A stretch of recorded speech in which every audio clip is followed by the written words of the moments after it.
मुंबई शहर के नजदीक रामपुर नाम का एक छोटा सा आधुनिक गांव था। उस गांव में अभिमन्यु नाम का एक व्यक्ति अपनी पत्नी निधि के साथ एक छोटा सा रेस्टोरेंट चलाता था। बाहर से आने जाने वाले सभी व्यक्ति ज्यादातर अभिमन्यु के रेस्टोरेंट में ही भोजन करना पसंद करते थे। अभिमन्यु की पत्नी ग्राहकों के लिए भोजन अपने हाथों से तैयार करती थी। एक दिन की बात है, बैंक का मैनेजर ताराचंद अपनी पत्नी अनीता के साथ अभिमन्यु के रेस्टोरेंट में भोजन करने के लिए आया। तुम्हारे रेस्टोरेंट की चाउमीन की प्रशंसा तो दूर दूर तक है। आज मेरी पत्नी का चाउमीन खाने का मन हुआ तो मैंने सोचा कि सीधा तुम्हारे रेस्टोरेंट में ले आऊं। जी बिल्कुल, क्या है कि ग्राहकों के लिए मेरी पत्नी स्वयं भोजन तैयार करती है। तो फिर देर किस बात की है, जल्दी से एक एक प्लेट चाउमीन लगवाओ, पेट में चूहे दौड़ रहे हैं। अभिमन्यु ने खुशी खुशी ताराचंद और उसकी पत्नी को एक एक प्लेट चाउमीन लगवा दी। वाकई अभिमन्यु, जैसा सुना था वैसा ही पाया। मुझे आपसे एक बात भी करनी है ताराचंद जी। इस महीने मैं बैंक की इंस्टॉलमेंट नहीं चुका पाऊंगा। मेरा बेटा मुंबई शहर में पढ़ता है और उसकी इस महीने फीस जमा होनी है। अरे तो इसमें चिंता की क्या बात है, तुम कहीं भागे थोड़ी ना जा रहे हो। और वैसे भी मैं तो तुम्हें 2 गुना लोन देने के लिए तैयार हूँ। मैं तो कहता हूँ कि तुम इस रेस्टोरेंट को और बढ़ा लो, इसे एक बहुत अच्छे होटल में कन्वर्ट कर दो। नहीं नहीं ताराचंद जी, मैं अपने इस छोटे से रेस्टोरेंट में ही बहुत खुश हूँ। मैं और बैंकों के चक्कर काटने से बच गया। ताराचंद रेस्टोरेंट से बाहर निकल गया और अभिमन्यु के रेस्टोरेंट के ठीक सामने बने एक बड़े से रेस्टोरेंट को देखकर मुस्कुराने लगा। ये तो अभिमन्यु के रेस्टोरेंट से बड़ा और काफी अच्छा मालूम होता है। हाँ, रेस्टोरेंट अभिमन्यु के रेस्टोरेंट से काफी बड़ा है। ये ब्रजेश का रेस्टोरेंट है, लेकिन फिर भी आसपास के लोग अभिमन्यु के रेस्टोरेंट का खाना ही पसंद करते हैं। बैंक मैनेजर ताराचंद अपनी पत्नी के साथ कार में बैठकर चला गया। उसकी बातें दूसरे रेस्टोरेंट का मालिक ब्रजेश अपने नौकर सत्यम के साथ पीछे से चुपके से सुन रहा था। सुना मालिक, एक तो इस बैंक मैनेजर ने आपके लोन की फाइल रिजेक्ट कर दी, ऊपर से ये अभिमन्यु के रेस्टोरेंट के भोजन की तारीफ और कर रहा है, वो भी अपनी पत्नी के सामने, और हमारे रेस्टोरेंट की बुराई कर रहा है। अगर ऐसा ही रहा ना तो वो दिन दूर नहीं कि हमारे रेस्टोरेंट में बड़े बड़े और मोटे ताले लगते हुए नजर आएंगे।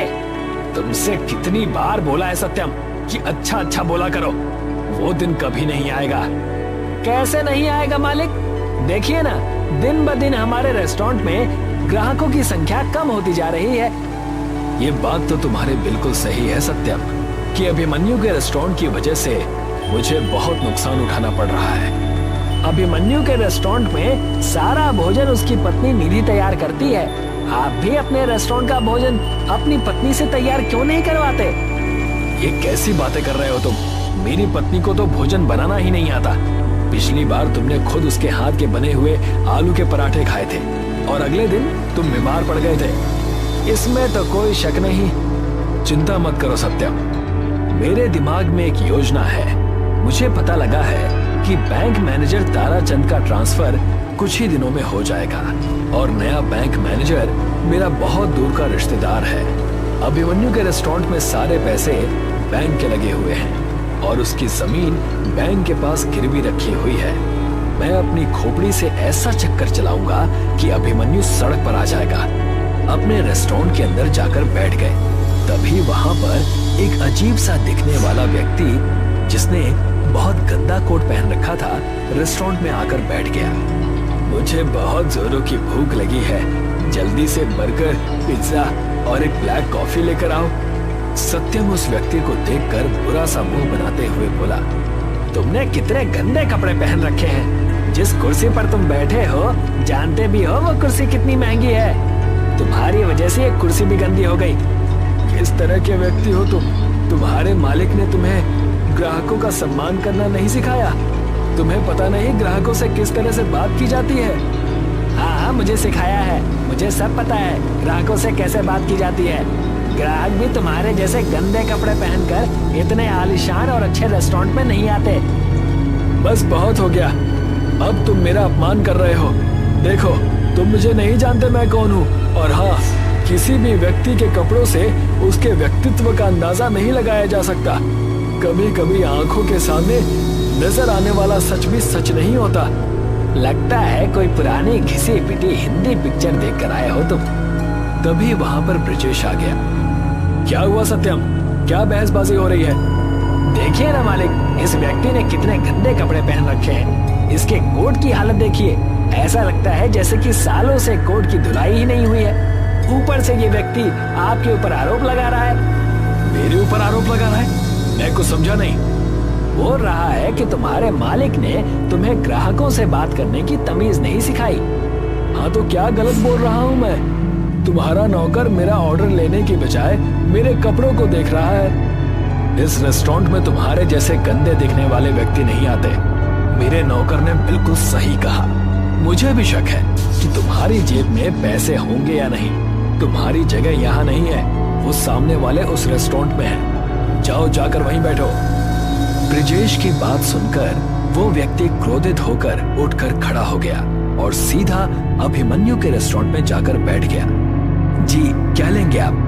मुझे एक चीज बर्गर और बढ़िया सी ब्लैक कॉफी। जी, अभी लगवाता हूँ। अभिमन्यु ने तुरंत उस व्यक्ति का ऑर्डर लगवा दिया। वो व्यक्ति बर्गर और ब्लैक कॉफी पीकर बहुत खुश होकर बोला, वाकई मैंने तुम्हारे रेस्टोरेंट की प्रशंसा सुनी थी। लोग तुम्हारे रेस्टोरेंट की बिल्कुल सही प्रशंसा करते हैं और तुम्हारी ब्लैक कॉफी पीकर तो मुझे मजा आ गया। जी, बहुत बहुत धन्यवाद। इतना कहकर वो व्यक्ति अपनी जेब टटोलने लगा। कुछ देर बाद वो अभिमन्यु की ओर देखकर बोला, मुझे माफ करना यंग मैन, मैं अपना वॉलेट घर पर ही भूल आया। कोई बात नहीं, जब आपकी मर्जी हो आप आकर पैसे दे जाना। तुम तो वाकई बहुत अच्छे इंसान हो।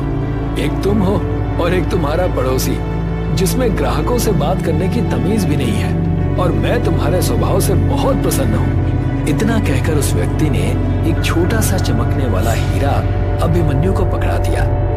ये तो डायमंड है, ये आप मुझे क्यों दे रहे हैं? नहीं, ये डायमंड नहीं है बेटा, ये एक गैजेट है।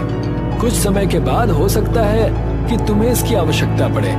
इसे अपने पास संभाल कर रखना। अगर जीवन में कभी दोबारा मुलाकात हुई तो मैं तुम्हें अपने बारे में जरूर बताऊंगा। इतना कहकर वो व्यक्ति वहां से चला गया।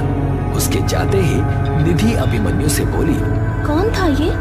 पता नहीं निधि, लेकिन वो जो भी था उसकी आंखों को देखकर मुझे ऐसा महसूस हुआ जैसे कि वो कोई बहुत ही बड़े व्यक्तित्व का मालिक हो। लेकिन उसने कपड़े तो काफी गंदे पहन रखे थे। किसी के कपड़ों को देखकर उसके व्यक्तित्व का अंदाजा नहीं लगाया जा सकता निधि। उसकी आंखों की चमक और चेहरे की झुर्रियां सब कुछ कह देती हैं। बस पढ़ने वाला होना चाहिए। कुछ दिन ऐसे ही बीत गए और एक दिन बैंक मैनेजर ताराचंद का ट्रांसफर हो गया और उसकी जगह ब्रिजेश का रिश्तेदार टिल्लू मैनेजर बनकर बैंक में आया। ब्रिजेश टिल्लू की चापलूसी करता हुआ बैंक में पहुंचकर बोला, मैं आपका काफी दिनों से इंतजार कर रहा था। मैं जानता हूं ब्रिजेश, इस गांव में मेरा ट्रांसफर करने के लिए तुमने कितनी मेहनत की है। आपके जैसा ईमानदार बैंक मैनेजर आज के दौर में कहाँ है? तुम कहना क्या चाहते हो? मेरे रेस्टोरेंट के सामने अभिमन्यु नाम का व्यक्ति रेस्टोरेंट चलाता है। उसके रेस्टोरेंट में सारा पैसा बैंक का लगा हुआ है, लेकिन वो अपने आप को बैंक का मालिक समझता है। उसकी जब मर्जी होती है वो बैंक की इंस्टॉलमेंट चुकाता है और जब मर्जी नहीं होती नहीं चुकाता। नियम के मुताबिक उसे 1 साल के अंदर अपना लोन क्लियर कर देना था, मगर आज उसके लोन को पूरे 3 साल हो चुके हैं। पिछले वाले बैंक मैनेजर उसके फेवर में रहते थे। मैं चाहता हूँ कि आप अपना सारा पैसा उससे ले लीजिए। अब तुम्हारा दूर का रिश्तेदार हूँ ब्रिजेश, तो तुम्हारे लिए इतना तो कर ही सकता हूँ, लेकिन तुम तो जानते हो कि रिश्तेदारी से ही सब कुछ नहीं होता। तुम समझ रहे हो ना मैं क्या कहना चाह रहा हूँ? जी, मैं आपके एक एक शब्द का मतलब समझ गया। आपके घर पर आपका इनाम पहुँच जाएगा। तो फिर निश्चिंत होकर सो जाओ। 24 घंटे में अभिमन्यु सड़क पर आ गया, इस बात की खबर तुम्हें मिल जाएगी।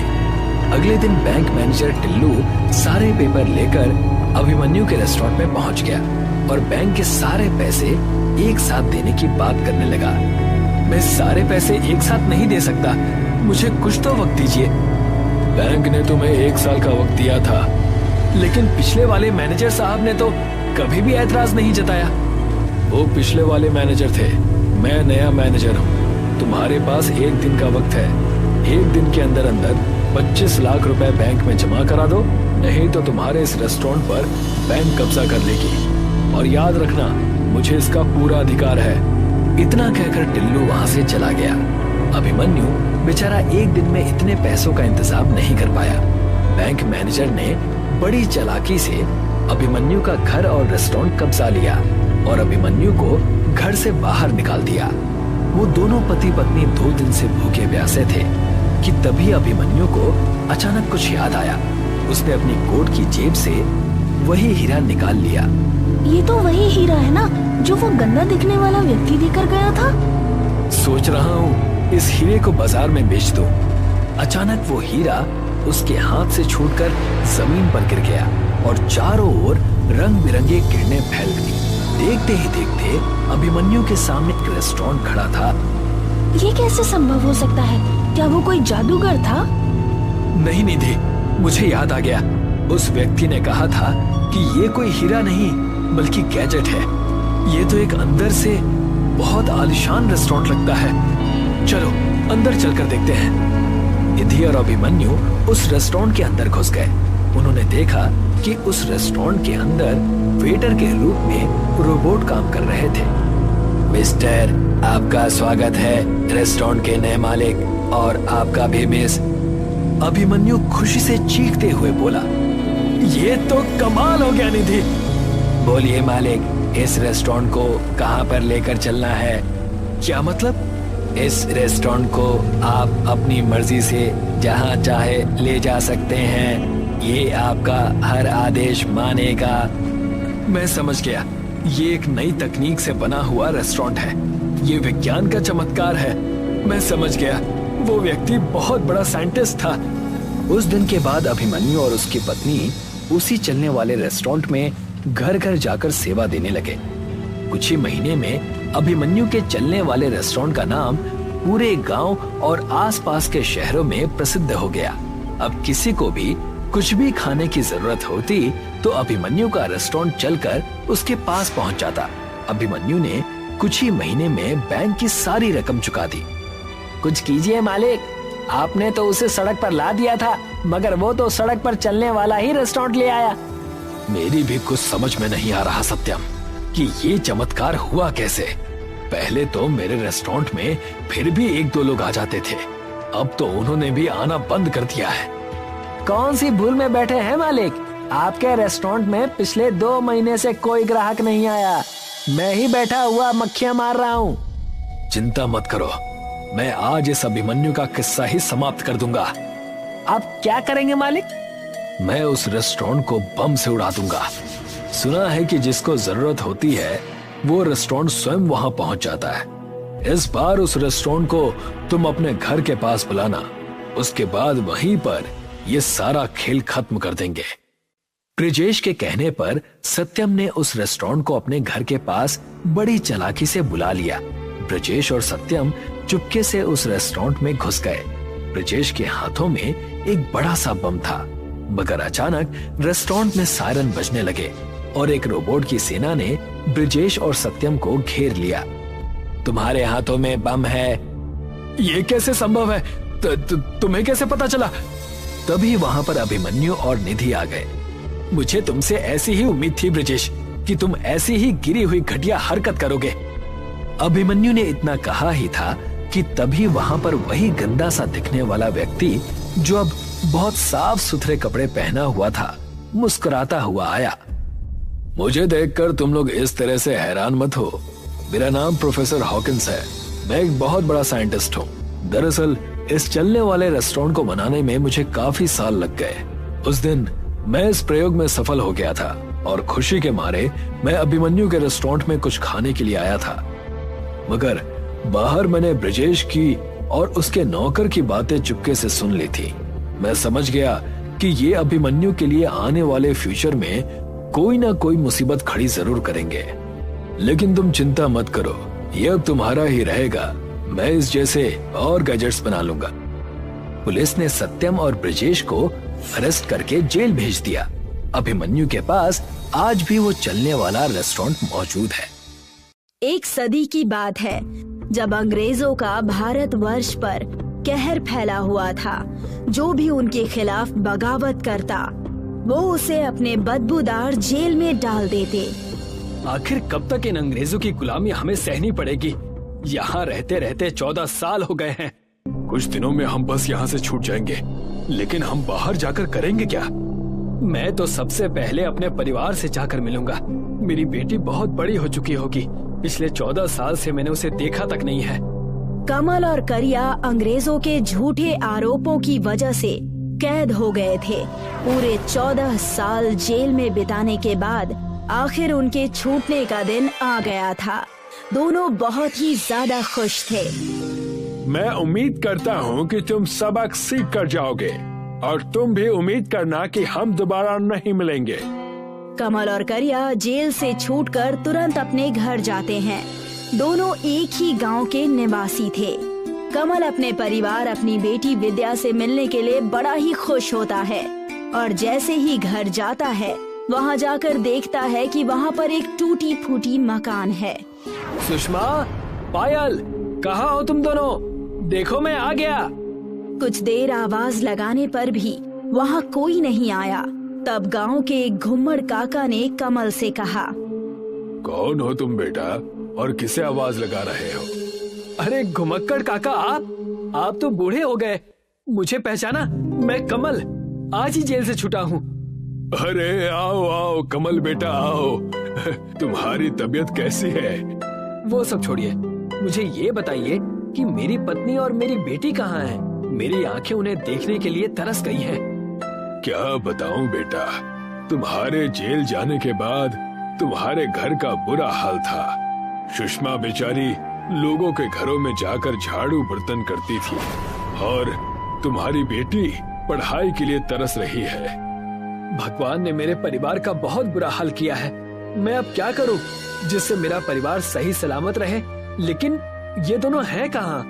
तुम्हारी बेटी और पत्नी हमारे गांव के उस जंगल के पास ही रहते हैं।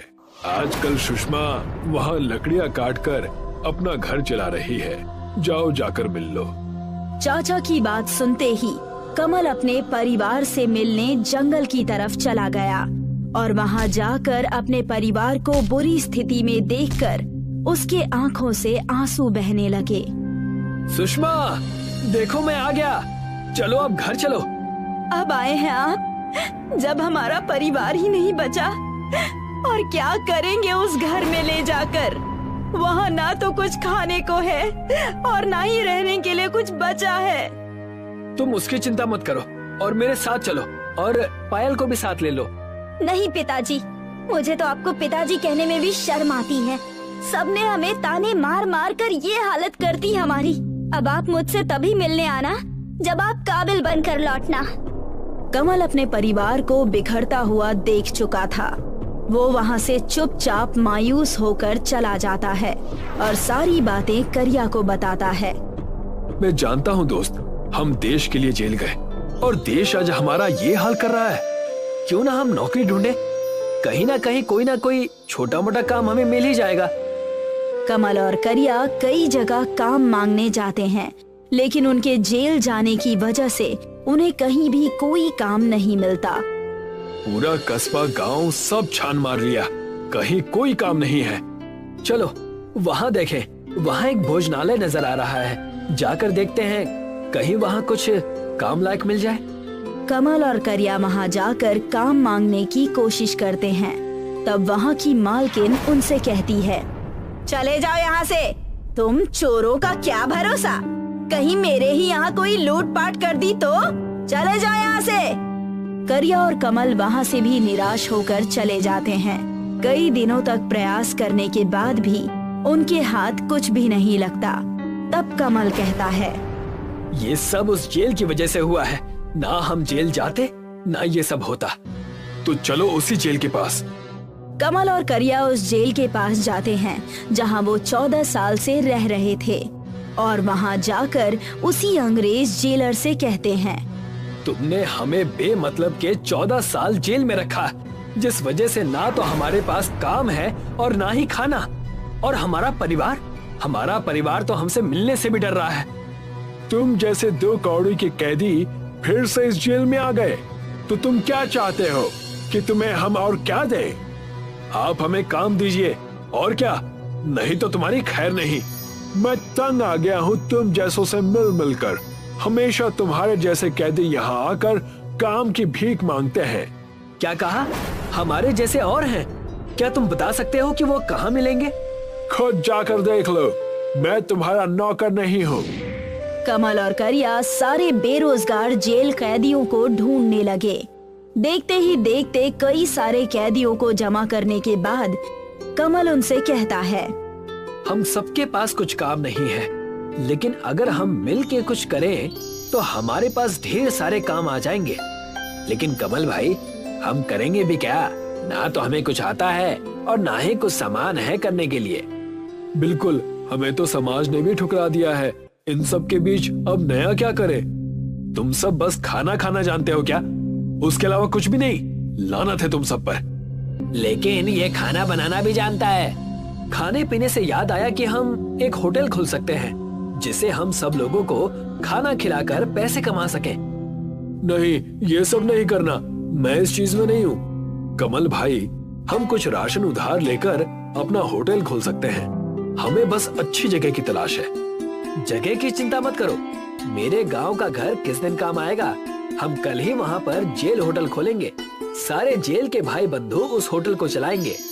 करिया और कमल ने मिलकर कमल के घर को एक जेल जैसे रेस्टोरेंट में तब्दील कर दिया, जो गांव के बिल्कुल पास में ही था। सारे कैदी गांव-गांव जाकर अपने जेल रेस्टोरेंट का प्रचार करने लगे। देखते ही देखते कुछ समय बीत चुके थे। कमल का जेल रेस्टोरेंट चलने लगा था। कमल और उसके साथी कैदियों की मेहनत रंग ला रही थी। भाई साहब, क्या आप मुझे आलू का पराठा और सरसों की सब्जी देंगे? हाँ बिल्कुल, मिलेगा ना। आप जाकर टेबल पर बैठ जाइए। जेल रेस्टोरेंट है, इसका ये मतलब नहीं कि तुम हमें जेल जैसा ही खाना दो। याद रखना, मैं बहुत खतरनाक हूँ। एक तरफ सारे जेल के कैदी खुश थे कि अपनी सजा काटने के बाद यही एक समय था जहाँ पर वो अपने परिवार से जुड़ने लगे थे। कमल का परिवार भी आकर जेल रेस्टोरेंट में मेहनत किया करता था, लेकिन दूसरी तरफ जेल के अंग्रेज जेलर को कैदियों के इस हलचल के बारे में पता चल गया था। मैंने सुना है कि ये जेल से छूटे हुए कैदी कुछ हलचल कर रहे हैं। क्या करें मालिक, इन्हें फिर से अंदर कर दें? हमें इनकी गुलामी ही चाहिए। इन्हें मिलावट का खाना बनाने के जुर्म में गिरफ्तार कर लो। और वैसा ही हुआ। अंग्रेज और उसके सिपाही अगले ही दिन जेल रेस्टोरेंट में पहुंचकर उन्हें मिलावट के सामान बेचने के जुर्म में गिरफ्तार करना चाहते हैं। मैं तुम सबको नकली जहरीला खाना बनाने के इल्जाम में गिरफ्तार करता हूँ। तुम 2 कौड़ी के लोग जेल में ही रहना डिजर्व करते हो, ना कि जेल के बाहर। और जैसे ही अंग्रेज जेलर और उसके सिपाही वहां उन्हें गिरफ्तार करने लगे, सारे गांव वाले इकट्ठा हो गए और उनसे कहने लगे, तुम सब यहाँ से चले जाओ, वरना तुम्हारी खैर नहीं। हम तुम्हें कहीं का नहीं छोड़ेंगे। लगता है तुम्हें भी मुझे गिरफ्तार करना पड़ेगा। अंग्रेज के इतना कहते ही घुम्मड़ काका ने अपने थैले में रखा हुआ दिव्य अगरबत्ती का राख निकालते हैं और उनसे कहने लगते हैं, ये मेरे हाथ में जो दिव्य अगरबत्ती का राख दिख रहा है ना, ये जादुई है। अगर इसे मैंने तुम्हारे ऊपर डाल दिया तो तुम्हारा जीना हराम हो जाएगा। मैं इन सब अंधविश्वासों को नहीं मानता।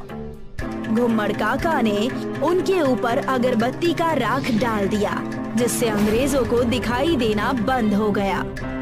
अरे, मुझे दिखाई क्यों नहीं दे रहा है? ओह माय गॉड, मुझे दिखाई क्यों नहीं दे रहा है? मुझे माफ कर दो, मैं ये गलती दोबारा नहीं करूंगा। अभी सिर्फ दिखाई देना बंद हुआ है, चले जाओ वरना सब बंद हो जाएगा। घुम्मड़ काका के इस जादुई राख ने जेल रेस्टोरेंट को बचा लिया। सारे गांव वालों ने मिलकर एकता से उनका सामना किया और उन्हें अपने गांव से भगा दिया। सोनपुर गांव बम्बू की खेती के लिए मशहूर था। वहां पर सालों से बम्बू की बहुत अच्छी खेती होती थी। दिनेश का भी एक छोटा सा बम्बू का खेत था। उसका बेटा राजेश भी उसी के साथ काम करता था। अरे राजेश, हमारे जो बम्बू का ऑर्डर आया था, क्या तुमने उसे भिजवा दिया है? अरे हाँ पापा, मैंने तो कल शाम को उसे भिजवा दिया था। अगर उन्हें समय से ऑर्डर मिल जाएगा तो आज शाम तक हमारा पेमेंट भी हो जाएगा। शाम हो जाती है और दिनेश के घर के बाहर एक बम्बू लदा ट्रक खड़ा होता है। अरे ये ट्रक वापस क्यों आ गया? इसे तो बम्बू उतार कर पेमेंट लेकर आना था। दिनेश अंदर से राजेश को बुलाता है। राजेश अंदर से आता है। वो बहुत दुखी लग रहा होता है। राजेश, ये देखो ना, ये ट्रक वापस आ गया। अरे हाँ पापा, मैं जानता हूँ। मुझे शहर से बम्बू के खरीदारों का फोन आया था। उन्हें हमसे कम दामों में कहीं से बम्बू मिल रहा है, इसलिए अब वो हमसे बम्बू नहीं खरीदेंगे। अरे लेकिन वो बिना बताए ऐसा कैसा कर सकते हैं? हमें पैसों की कितनी जरूरत है। अब हम इतने सारे बम्बू का क्या करेंगे? तुम उनसे कहो कि हम भी बम्बू कम दामों में दे देंगे। अरे पिताजी, मैंने उनसे बात की, पर वो अब किसी भी तरह से हमारे बम्बू लेने को तैयार नहीं है। अरे मैंने तो उन्हें ये भी कहा कि मैं आधे दामों में ही बम्बू देने को तैयार हूँ, पर वो फिर भी नहीं माने। दिनेश और राजेश को इस ऑर्डर से बहुत उम्मीद थी। कुछ दिनों से उनका कारोबार वैसे भी ठीक नहीं चल रहा था और अब इतने बड़े ऑर्डर के वापस आ जाने से उनको भविष्य में अंधेरा ही अंधेरा दिख रहा था। एक दिन राजेश दिनेश के पास जाता है और कहता है, अरे पापा, आप बिल्कुल चिंता मत करो। मैंने सोच लिया है कि अब हम इतने सारे बम्बू का क्या करेंगे। क्या करोगे तुम बेटा? मुझे तो कोई उपाय नहीं सूझ रहा। मैंने तो अपने सारे दोस्तों से मदद मांगने की कोशिश की, पर कोई भी हमारी मदद करने को तैयार नहीं है। अब सभी की हालत खराब है। मार्केट में बम्बू के दाम भी गिरते जा रहे हैं। अरे हाँ पापा, इसलिए मैंने सोचा है कि अब हम बम्बू का कारोबार नहीं करेंगे। अरे बेटा, हमारे पास और है ही क्या? हम और क्या कर सकते हैं? अरे पिताजी, अब हम पिज्जा बनाएंगे। है? क्या? पिज्जा? वो कैसे? पापा, मेरे दोस्त का शहर से फोन आया था। मैंने उसे अपने हालात बताए तो उसने मुझे एक बहुत अच्छा उपाय बताया। शहर में पिज्जा का बहुत क्रेज है। अलग अलग तरह के पिज्जा मिलते हैं। उसमें से युवाओं का एक पसंदीदा है बम्बू पिज्जा। उसमें बम्बू को अंदर से खोखला करके पिज्जा बनाया जाता है। हम भी बम्बू पिज्जा का बिजनेस शुरू कर देते हैं। अरे पर बेटा, हमें तो इसके बारे में कुछ भी जानकारी नहीं है। अरे पापा, आप चिंता मत करो। अरे मेरे दोस्त ने कहा है वो हमारी हर तरीके से मदद करेगा। राजेश दिनेश के साथ मिलकर बम्बू पिज्जा बनाने की सारी तैयारी करता है और फिर धीरे धीरे बम्बू पिज्जा बनाना सीख जाता है। उसके बाद वो तय करता है कि वो एक दुकान बनाएगा। राजेश और दिनेश मिलकर बम्बू से अपना एक छोटा सा होटल बनाते हैं और उस होटल के दरवाजे से लेकर खिड़कियाँ, टेबल, कुर्सी सब कुछ बम्बू से बना होता है। शुरू में तो उनके होटल में कोई भी नहीं आता था, पर एक दिन कॉलेज के 2 लड़के उनके होटल में आते हैं। अरे भाई वाह सुरेश, कितना मस्त होटल है। ये तो पूरा बम्बू से बना हुआ है और यहाँ लिखा है हमारी स्पेशलिटी है बम्बू पिज्जा। चलो तो अब हम भी बम्बू पिज्जा ट्राई करके देखते हैं। हाँ, मैं ऑर्डर करता हूँ। सुरेश और विवेक 2 बम्बू पिज्जा का ऑर्डर करते हैं। अरे विवेक, तूने ध्यान दिया कि यहाँ पर सारे कुर्सी टेबल भी बम्बू से बने हुए हैं और देख बम्बू से सजावट भी कितनी अच्छी की है यार। आज प्लास्टिक के जमाने में ये इको फ्रेंडली होटल तो बहुत अच्छा है। इस तरह से हम सबको इको फ्रेंडली चीजों का इस्तेमाल करना चाहिए। मैं इस होटल के मालिक से बात करता हूँ कि उन्हें ऐसी होटल बनाने की प्रेरणा कहाँ से मिली। विवेक और सुरेश दिनेश को बुलाकर उससे सवाल पूछते हैं। अरे सच में आपका होटल तो बहुत अच्छा है। आपने ये सब कैसे किया? दिनेश उन दोनों को अपनी पूरी कहानी बताता है। विवेक और सुरेश को दिनेश की ये कहानी बहुत अच्छी लगती है। क्या आपका बिजनेस ठीक चल रहा है? क्या आप मुनाफे में हैं? देखिए, अभी तो हम मुनाफे में नहीं चल रहे, पर मैं पूरी उम्मीद करता हूँ कि आगे चलकर हमें मुनाफा जरूर होगा। हाँ, आप बहुत अलग कर रहे हो। आपको मुनाफा जरूर होगा। हम आपकी मदद करना चाहते हैं। हमारा एक YouTube चैनल है जिस पर हम नई नई चीजें डालते हैं। अगर आप इजाजत दें तो हम आपके होटल के बारे में अपने YouTube चैनल पर डालना चाहते हैं और Instagram पर भी। इस तरह से और भी लोगों को और कॉलेज के स्टूडेंट्स को आपके होटल के बारे में पता चलेगा और आपको प्रसिद्धि मिलेगी। सुरेश और विवेक वहाँ का बम्बू पिज्जा खाते हैं। दोनों को वो बहुत ज्यादा पसंद आता है। दोनों अपने कॉलेज के फ्रेंड्स के लिए भी 10 बम्बू पिज्जा पैक करवा लेते हैं। उसके बाद अगले दिन वो अपनी पूरी टीम लेकर उनके होटल की एक अच्छी सी वीडियो बनाते हैं और बम्बू पिज्जा बनाने वाले की रेसिपी को भी शूट करते हैं। उसके बाद वो उसे अपने YouTube पर डाल देते हैं। अरे तुम लोग हमारी मदद करने की कोशिश कर रहे हो। अरे मैं इसके लिए तुम्हारा बहुत बहुत आभारी हूँ। अरे नहीं अंकल, ऐसी नई चीजों को प्रमोट करना ही तो हमारा काम है।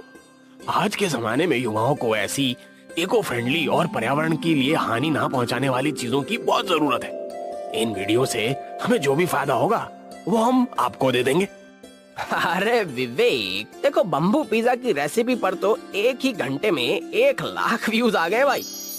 10,000 लाइक और 1000 कमेंट भी हैं। ये तो अभी तक हमारे चैनल की सबसे पॉपुलर वीडियो बन गई है। अब इस इको फ्रेंडली बम्बू होटल के बारे में बहुत से लोग जान जाएंगे। अंकल, अब आप फेमस होने वाले हो। इस तरह से बाप और बेटे के द्वारा शुरू किया गया बम्बू होटल फेमस हो जाता है। फिर वो धीरे धीरे मिलकर और भी शहरों में अपने ब्रांचेस खोलते हैं और इको फ्रेंडली बम्बू होटल और पिज्जा को पूरे देश में फेमस करते हैं।